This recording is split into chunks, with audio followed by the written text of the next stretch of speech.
dealing with the issue of diabetes in tribal communities and for individuals living in those communities, it's a very complex issue. It's not just a matter of the medical world saying you need to eat better or you need to exercise.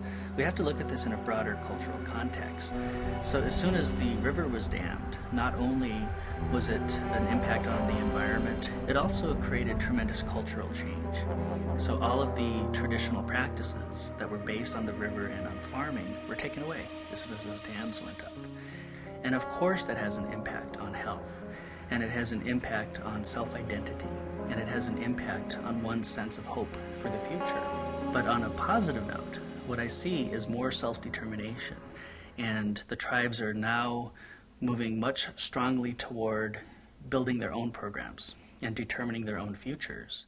The focus, if you will, that I see where it should be at is in the young children. We need to instill in their minds at an early age of who they are and where they and what they can be, and have the respect and the value of life. But they gotta have a good feeling about who they are. They gotta know where they came from and where and what's ahead of them. Can I have 4 people that are going to work with Miss Denise? 1, 2, 3, 4. The 4 of you are going to get kneeling pads and tools. The rest of us will walk in and we'll start looking for the squash and the spinach and moving the wire. The school was a Bureau of Indian Affairs day school. And then when it became a community school, the administrators asked the community what they wanted to see the school become.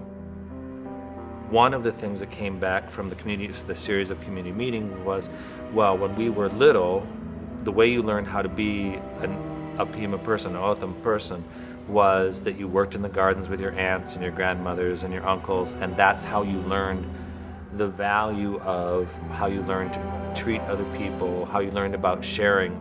People finally said, well, maybe we should have a garden program at the school. And the school board at the time came up with that this would be a program then that would both address diabetes and obesity epidemic, look at the history of the people here who used to be the farmers before the river disappeared, reintroduce the kids to their true heritage of being farmers and being the people who worked with the river and worked with the land. Good job. I want them to know that there's those huge, big world of things that they may never have known about, and try to plant that little seed of, I want to find out about other things. Use it as a way to improve their diets, but also as a way to improve their minds. So the garden program became one of the symbols of how the school was changing to be more representative and more truly serving the needs of the community. And then hopefully everything that we're doing like this in terms of sending fruits and vegetables home helps improve the diets of the home. Have you had chard before? If you ask the kids at that time, they would tell you that Indians don't eat salad. My kids won't tell you that anymore because they grow salad. But it's also very good for you, and I think it's delicious this way. I try to coordinate out with our culture teacher, Ms. Sheldy. Like we saw on the board today, I've got kokorth is the Pima word for chili. So that's up on the board. So I'm trying to learn certain things that I can use to teach that help reinforce that cultural connection and that language connection. When I started here 7 years ago, one of the things I was told was, we are going to be having the water coming back to the community, and one of the things we want to have is we want to raise farmers. Sarah did hers on winter peanuts. She was also a grand prize winner, reservation-wide. Although hers didn't grow, she's now going to plant them in April for next year's science fair. You know, what are we going to do with all this water if we don't have children and young adults that are coming up that know something of their own history, know something about agriculture, and maybe are going to be interested in trying to apply this and use it?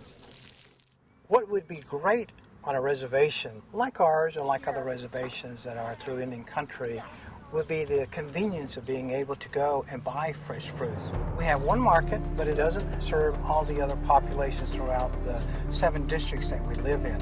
Fresh market stores, fresh market sales that we could have in the community. If people were able to, grow their own gardens, to be able to then bring it to a center to where they could have a sale and sell their products and make a little money in doing it, that would be ideal. It doesn't matter what all the studies have shown. The genetics, the lifestyle changes, that's part of it. But we've been told so many things from the outside of who we are, what we are, and how we should live, that what we need to do is simply believe in ourselves and who we are. That, I feel, is the major change that we have to make to curb, to prevent diabetes, or to even stop it. And can we do it? Yeah, we can.